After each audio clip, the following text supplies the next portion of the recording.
Ew, gotta get rid of this old Backstreet Boys t-shirt. Tell me why. Because it stinks, boys. Tell me why. I've washed it so many times, but the odor won't come out. Tell me why. No, you tell me why I can't get rid of this odor. Have you tried Downy Rinse and Refresh? It doesn't just cover up odors, it helps remove them. Wow, it worked, guys. Yeah. Downy Rinse and Refresh removes more odor in one wash than the leading value detergent in 3 washes. Find it wherever you buy laundry products. Este é o Poder Público, a semana em debate pela secção de política do Público. São José Almeida. Olá. Sónia Sapage. Helena Pereira. Eu sou Ana Sá Lopes e este é o Poder Público. Estamos a gravar no fim da manhã de quinta-feira, 22 de outubro. A propósito de tudo o que andamos a viver, eu lembro-me de uma frase usada em maio de 68, eu acho que era uma inscrição numa parede que dizia: Cristo morreu, Marx também, eu própria não me sinto lá muito bem.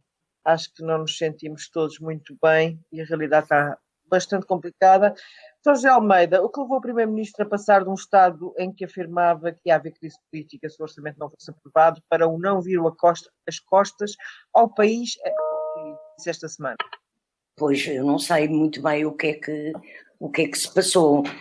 Pode ter sido que ele, seguindo as suas próprias palavras, na entrevista que deu ao público a semana passada, tenha decidido ganhar bom senso e não andar a incendiar as relações com os outros partidos e o relacionamento institucional, ainda por cima no momento de negociação do orçamento, com declarações incendiárias e arrogantes.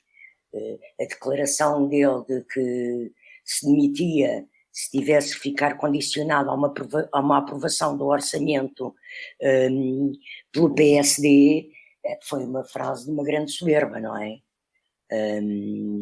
E sobretudo no momento de crise como se vive e na perspectiva do ano de 21 ser um ano muito complicado para a economia e para a sociedade, devido ao prolongamento expectável durante longos meses da pandemia,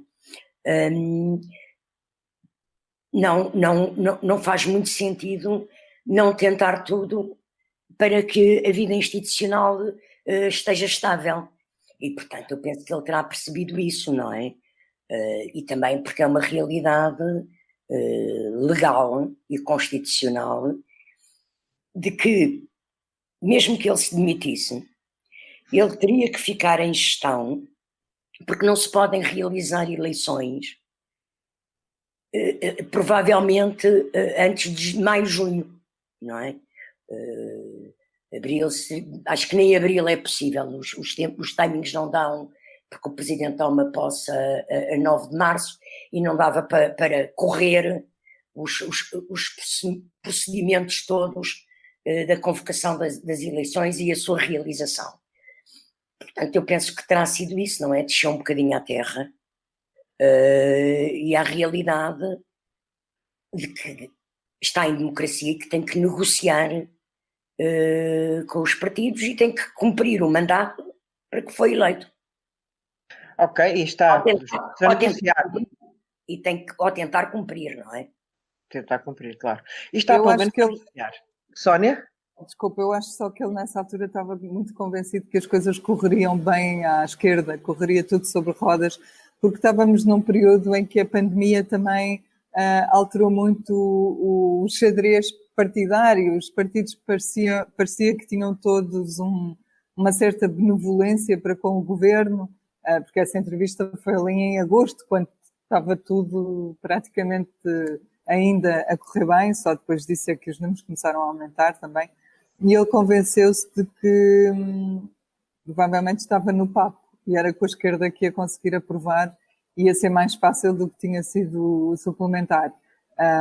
E depois as coisas aparentemente não serão assim tão fáceis. Não? Sónia, esta semana demos uma notícia, aliás, do José Almeida, de que o governo já não contaria com o Bloco, não conta com o Bloco de Esquerda.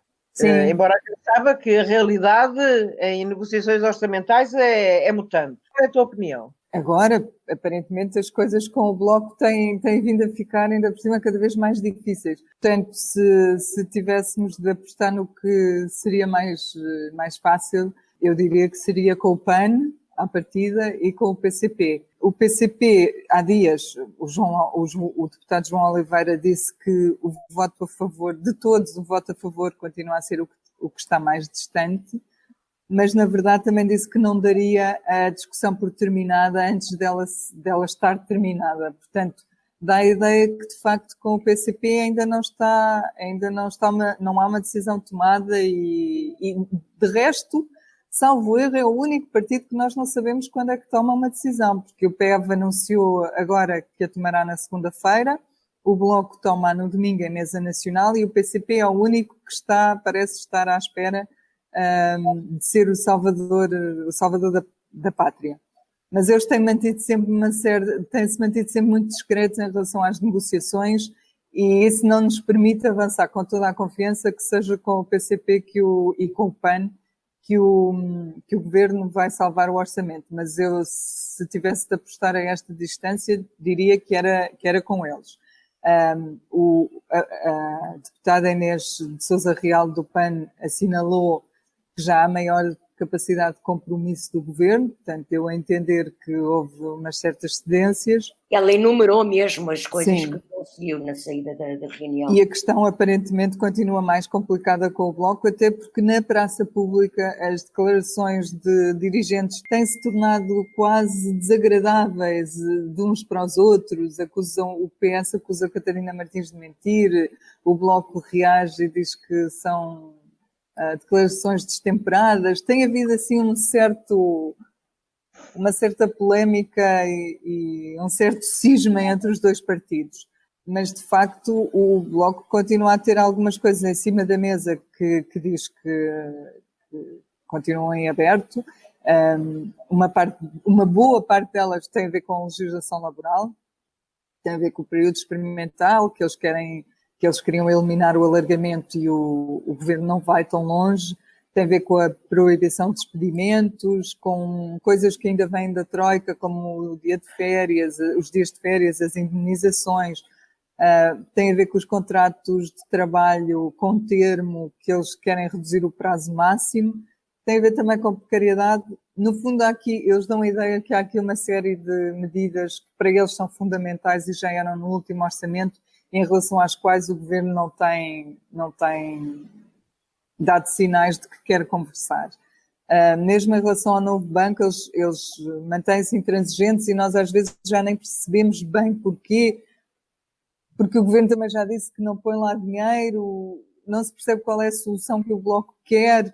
Eu acho que o que o Bloco quer neste momento é que não haja dinheiro para o novo banco enquanto não houver a auditoria. E mas isso é cortar o contrato, certo? Isso era acabar com o contrato que existe entre o Estado, certo? Essa é a resposta do Primeiro-Ministro, até a resposta que dá na nossa entrevista. Eu, em relação a esta auditoria, não sei, porque pode ter a ver com prazos. O Bloco insiste muito em que se faça esta auditoria. O PS entregou uma proposta para se fazer a auditoria no Parlamento. Ela aparentemente no Parlamento passaria, porque com o Bloco, PSD e PS juntos, ela seria feita. Portanto, também dá a ideia de que há aqui um princípio de acordo em relação à auditoria. Portanto, eu já estou como alguém que dizia esta semana, temos dificuldade em perceber o Bloco, acho que era o Ministro João Leão, e eu acho que o Bloco ganhava tudo em ser, já que está a fazer parte da negociação na praça pública, em ser muito, muito claro em relação ao que é que está a faltar. São 3 coisas, são 2, são uma, mas o que é exatamente, com muita clareza. Porque assim já estamos numa fase em que há troca de insultos e tudo é muito feio, já não se percebe como é que aqueles 2 partidos podem chegar a acordo. Por outro lado, não chegando a acordo, como é que o Bloco garante que estas alterações que conseguiu introduzir supostamente no orçamento, que o Primeiro-Ministro faz questão de dizer, só lá estão porque o Bloco quis, como é que votando contra o Bloco garante que elas vão para a frente? Por exemplo, a prestação social, se o orçamento chumbar, também chumba a prestação social, portanto perde-se tudo. Não sei, nesta fase... Não sei o que é que o Bloco ainda pode ganhar. Não é só a prestação social. A Ana Catarina Mendes recordou numa destas declarações destas picardias entre o Bloco e o PS e o Governo, que, entrando em duodécimos, o orçamento poderia sair de novo do orçamento dinheiro para o Fundo de Resolução e para o novo banco. Portanto, tudo o que são as reivindicações do Bloco já contempladas iriam, como disse a Sónia, desapareceriam, não é? Portanto, eu não sei se neste momento o Bloco não perderia já mais do que o que ainda acha que consegue pode ganhar. Mas, Helena Pereira, o Bloco está a ganhar ou está a perder com esta discussão na praça pública? Aliás, Catarina Martins veio esta semana dizer que governar por duodécimos seria o caos, portanto, se o orçamento não fosse aprovado, mas realmente há pouco tempo José Manuel Freire dizia ao contrário, dizia que era absolutamente normal governar por duodécimos. E bem, isto é uma contradição, mas o que é que tu pensas do comportamento do Bloco estas últimas semanas? O Bloco, sim, o Bloco todos os anos é sempre o partido mais estridente nas negociações. Este ano realmente tem exagerado ou tem subido de tom. Mas eu acredito que o Bloco quer que haja um acordo. Esta semana, aliás, vários dirigentes ficaram preocupados com o facto de, no governo, acharem que o BE podia já não contar e que podia não fazer parte da negociação decisiva para o Orçamento de Estado. Agora, eu realmente fiquei chocada com a Catarina Martins dizer que qual é o problema de se viver em duodécimos. Isso é que julgo que foi assim uma declaração que mais intempestiva, que não lhe saiu bem, porque é de uma enorme irresponsabilidade ela dizer isso no quadro atual. Não, mas a Catarina, desculpem lá interromper, a Catarina Martins disse que era uma irresponsabilidade viver em duodécimos. quem disse que não, o Pureza é Não, que disse que não. Mas a Catarina Martins, na entrevista ao Observador, desdramatizou a determinada altura. Diz que se não for aprovado este orçamento, o governo refaz o orçamento, apresenta outro. Agora, dito isto, acho que o Bloco tem toda a razão, por exemplo, nas críticas que faz sobre o que está na proposta de orçamento sobre o extraordinário que o Governo propõe, porque o Bloco tem insistido, e com razão, de que este apoio extraordinário não vai deixar acima do limiar da pobreza todas as pessoas, chamando a atenção para que garante esse limiar para os trabalhadores dependentes, mas para os recibos verdes isso não vai ser assim.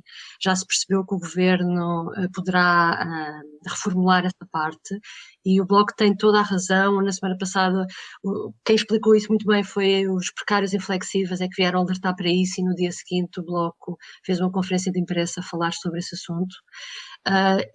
Portanto, há matérias que acredito que o Bloco tem interesse em chegar a acordo com o Governo. E há outra coisa estranha ainda, que é este orçamento está construído para ser aprovado à esquerda. O Governo é criticado pelos patrões por ter poucas medidas de apoio às empresas, e no outro dia percebeu-se que o Ministério da Economia diz que não vai apresentar nada sobre novas regras de layoff, mas agora no orçamento, mas em novembro, ou seja, no final deste processo legislativo de orçamento, tenciona então apresentar as suas propostas para o prolongamento dos layoffs que existem, ou seja, retirar tudo o que é complicado para a esquerda e remeter para outro momento. Portanto, o Governo eu estou convencida de que o orçamento vai passar com a abstenção do PCP e do Bloco de Esquerda, que mesmo a posição que o PSD tomou esta semana de votar contra não surpreendeu ninguém no Governo. Aliás, um membro do Governo dizia na semana passada que o suplementar, o PCP... Há pessoas convencidas no Governo que o PCP votou contra o suplementar aqui há uns meses, porque percebeu que o PSD também ia viabilizar o suplementar e, portanto, não queria votar da mesma maneira que o PSD. Portanto, ou seja, até esta peça do voto contra do PSD ajuda a construir um orçamento à esquerda, e parece-me que é isso que se está a desenhar. Concordas com a Helena Pereira, São José Almeida, que o PCP está dentro também? O João Oliveira disse frases muito duras esta semana. Concordo, o PCP está dentro, como o João Oliveira Ele disse. nunca teve, se pode abster. Até ao último minuto, eles tentam sempre negociar até ao último minuto.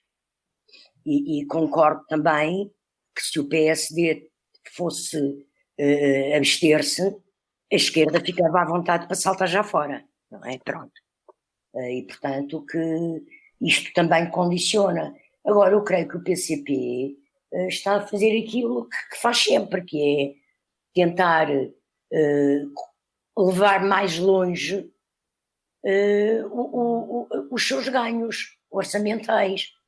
Ontem, quando houve o relato da reunião, que nós hoje noticiamos, das reuniões da véspera, as reuniões de terça-feira, ficou claro que há um pacto de silêncio entre o PCP e o governo. Mas há uma frase que foi dita por um responsável do governo de que as conversas com o PCP tinham incidido, um dos temas era a administração pública. Eu creio que o PCP, neste momento, das matérias que estará a tentar levar mais longe, são, nomeadamente, os aumentos na função pública, pelo menos nos escalões mais baixos. Mesmo a medida das pensões, dos tais mais 10 euros nas pensões, é difícil que esse valor suba, porque é o patamar que já foi anteriormente, mas a antecipação, a possibilidade de serem pagas em vez de serem em agosto, de serem em janeiro, já foi noticiada. E, portanto, eu penso que o PCP estará a procurar obter ganhos até ao fim. Mas admito que o PCP, no fim, venha a viabilizar a responsabilidade institucional que o PCP demonstra normalmente, é bastante apurada, não é? E não vejo que haja campo para o PCP fazer o que fez no suplementar. Sónia Sapaz, Rui Rio veio ontem anunciar o voto contra e quase nos disse que hesitou bastante em abster-se. Quase que podíamos ter este orçamento aprovado com a abstenção de Rui Rio. Qual é a tua interpretação de ontem da declaração de Rui Rio? Quando ele está a falar, na sequência da reunião,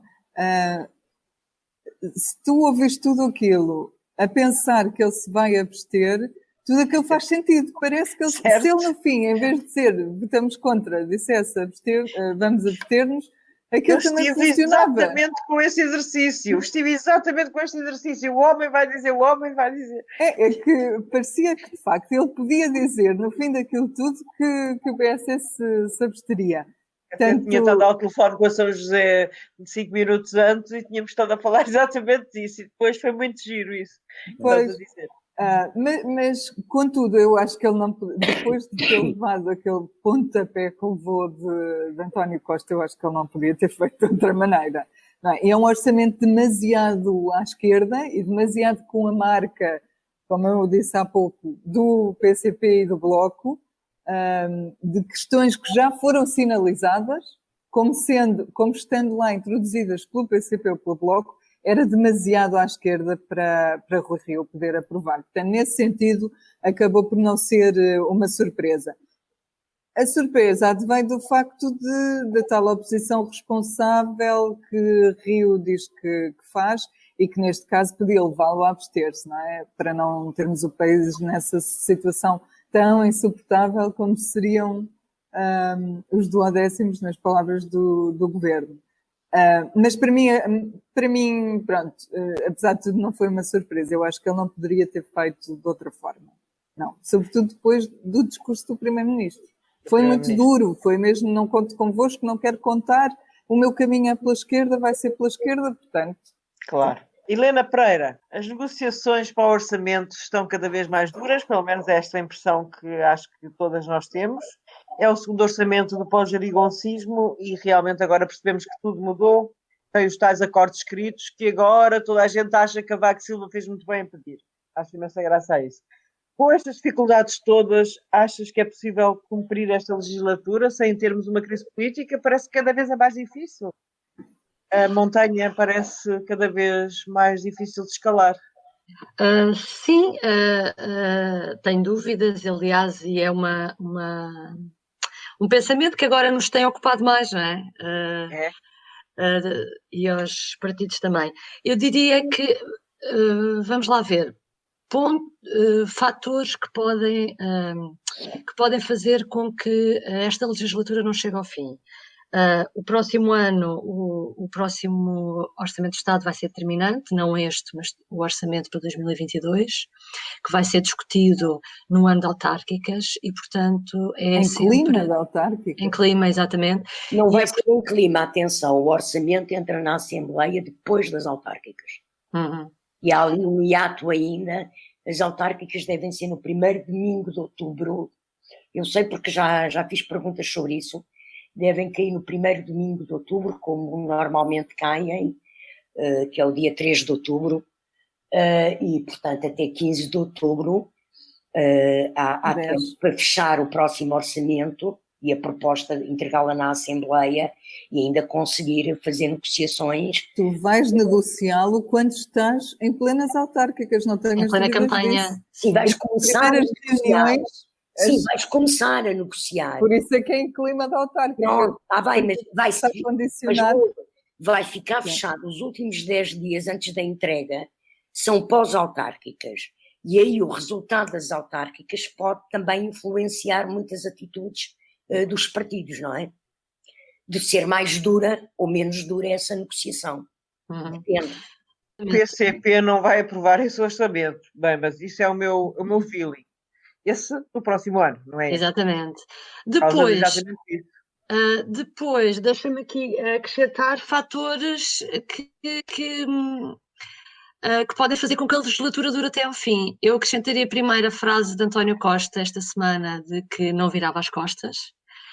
Portanto, eu acho que esta frase pode vir a ser cobrado mais tarde ao longo desta legislatura, enquanto ela durar. E há aqui outra coisa importante, que é, do lado da esquerda, a grande cola da chamada geringonça tem sido o impedir que a direita chegue ao poder.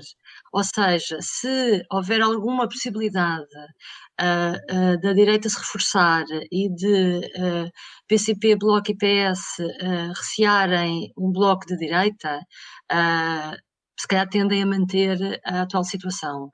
Se a direita não for reforçada, eu acho que mais facilmente ninguém terá receio de ir para eleições. E, portanto, eu diria que é estarmos atentos a estes fatores e não consigo fazer mais previsões do que isto. Ok. Bem, há mais vida para além do orçamento, como dizia o nosso ex-presidente da República, Jorge Sampaio, numa frase que é capaz de ser a mais truncada da história da política portuguesa, costuma ser dita que Sampaio disse que há mais vida para além do déficit. Enfim, mas os números de casos de Covid disparam, há dúvidas sobre o que fazer. O Primeiro-Ministro deixou cair a ideia peregrina de obrigar os portadores de smartphones a instalarem uma aplicação, e esta semana o Presidente da República começou a receber pessoas, muitas pessoas, depois de ter deixado de fotografar a apanhar a vacina de tronco nu. São José Almeida, gostaste de ver o Sr. Presidente da República a tomar a vacina? Foi um quadro televisivo bonito? Não gostei, porque eu tenho sido muito crítica da banalização do poder que este Presidente tem feito. E acho que aquele gesto atingiu patamares que não podia, quer dizer, aquilo não se faz. Não é assim, não é preciso aquilo para motivar as pessoas a vacinarem-se. Não é? Eu percebo que o Presidente está outra vez com uma grande vontade de protagonismo na liderança do processo de combate à pandemia, daí as reuniões com ministros, com protagonistas da saúde, mas está no seu direito, é o exercício da magistratura de influência e deve ser exercido esse direito e com certeza que sim, essas reuniões todas. Agora, o que se viu na televisão é que ele não conseguiu subir a manga da camisa. Bastava. Não, isto é verdade. Eu vi aquela coisa várias vezes para perceber o que é que se tinha passado. E como a manga da camisa era estreitinha e não subia até cá acima, ele teve que dar a parte de cima do braço de outra maneira. Bastava-lhe ter Então, aberto, coitado, então nem foi de propósito. bastava ter aberto os botões da camisa, baixar um lado da camisa e dar. Ele não quis machucar a camisa. Não é? Ele não precisava de se desnudar perante o país, quer dizer, há banalizações que são. De qualquer forma, temos que reconhecer uma coisa: se há tronco nu de presidencial que nós conhecemos bem, é de Marcelo Rebelo de Sousa, porque ele passa a vida no mar. Exato, qual é a novidade ali? Zero. Isso é outra coisa. Não, a novidade ali é que é um quadro de fragilização, de uma vacinação, é dentro do hospital, não é tomar banho na praia. São situações diferentes. E eu penso que os cargos de poder, quem desempenha cargos de poder e quem está no topo de instituições e de órgãos de soberania, ainda por cima o Presidente, é ele o órgão de soberania. Não há Presidência da República na Constituição, há Presidente da República, ele é a instituição, e creio que há uma certa gravitas que é inerente ao exercício desse poder em democracia. E ele, desde o início do mandato, não tem tido gravitas nenhuma, tem-se banalizado. Eu percebo que ao princípio ele quis descrispar as relações institucionais, percebo muita coisa. Agora, percebo os objetivos. Agora, há alturas em que é demais. É demais. Eu até percebo o número das selfies para mostrar que domina as tecnologias e as redes sociais e tá. Agora, há ali uma forma de fazer as coisas que é demais. Eu acho que ele quis ser visto como um idoso, um velhinho, vá lá, de 71 ou 2 anos, e dar o exemplo de como é importante ser vacinado, e vejam e façam como eu sou como vocês. Mas achas que o tronco da ideia que o Presidente é mais idoso que se tiver com uma camisa vestida? Quer dizer, em termos de semiótica, claro. Não sei, acho que a tua... Não é só uma questão da camisa vestida ou despida. É que aquilo era um quadro de fragilização num ambiente médico. Mas ele ali não parece nada frágil, desculpa. Mas já está moreno, quem me dera a mim ter aquele bronze. Muito bronzeado, é verdade. E em boa forma, ele não está em má forma, não é? Para uma... Olha, quem me dera chegar à idade dele em boa forma. Não, de facto, eu acho que o Presidente mostrou fisicamente que está em muito boa forma. Sónia, e sem ser fisicamente, o que é que tu pensas que o Presidente da República quer com este desfile de personalidades da saúde em Belém? São muitos? É os sindicatos, é os ex-bastonários, o bastonário de Paula, a ministra. Hoje soube-se que são mais 6 ministros também. 6 ministros ou ex-ministros. Eu acho que ele quer chamar a si de novo a este processo de ouvir pessoas, assim como aconteceu ao início nas reuniões do Infarmed, que ele acabou por ficar muito colado àquilo, parecia que aquilo era uma imposição dele. Exato. Praticamente. Depois, quando acabou, até se disse que ele queria descolar um pouco das decisões do governo. Eu acho que aqui ele vai querer mostrar que está, quando assinar por cima de qualquer medida mais restritiva que tenha de ser tomada, ele quer mostrar que está dentro do assunto, que ouviu tudo e todos e que vai tomar as decisões que tomar em consciência. Portanto, eu acho que ele chama assim um pouco do processo que neste momento estava totalmente nas mãos do governo e de António Costa. Helena, tu achas que Marcelo está a invadir, como diz um bocado a Sónia, a esfera do governo ou não?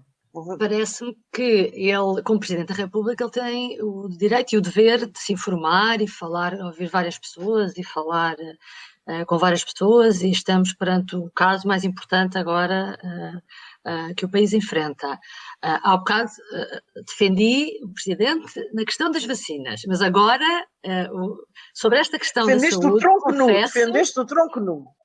Exatamente, defendi o tronco nu. Agora, parece-me que é um exagero a forma como Marcelo está a atuar neste caso da saúde, porque tudo o que é preciso agora é serenidade, para enfrentar isto e andar a fazer publicidade de uma série de audições quando as pessoas já estão, há muito medo instalado, as pessoas já estão ansiosas, como o Jorge Turgal, membro do Conselho Superior de Saúde Pública, dizia esta semana, há um medo instalado que até está a fazer com que as pessoas que precisam de tratamentos para doenças que não têm nada a ver com Covid fujam dos hospitais, e começa-se a instalar uma falta de confiança nas instituições de saúde, com os sucessivos alertas que estão a ser dados desde médicos, desde sindicatos. Eu vi esta intervenção do Presidente como ele sendo um porta-voz de todas as queixas que existem. Atenção, ele pode ouvir todas as queixas, mas tem que fazer uma triagem e devia fazer isso de uma forma, parece mais discreta e mais responsável também. Foi isso que me surpreendeu. Eu acho bem que ele ouça toda a gente. Agora, acho que está a haver aqui uma certa histeria por parte do Presidente. Ele, na semana passada, aliás, foi a primeira pessoa a falar de que era importante não esquecer os doentes Covid.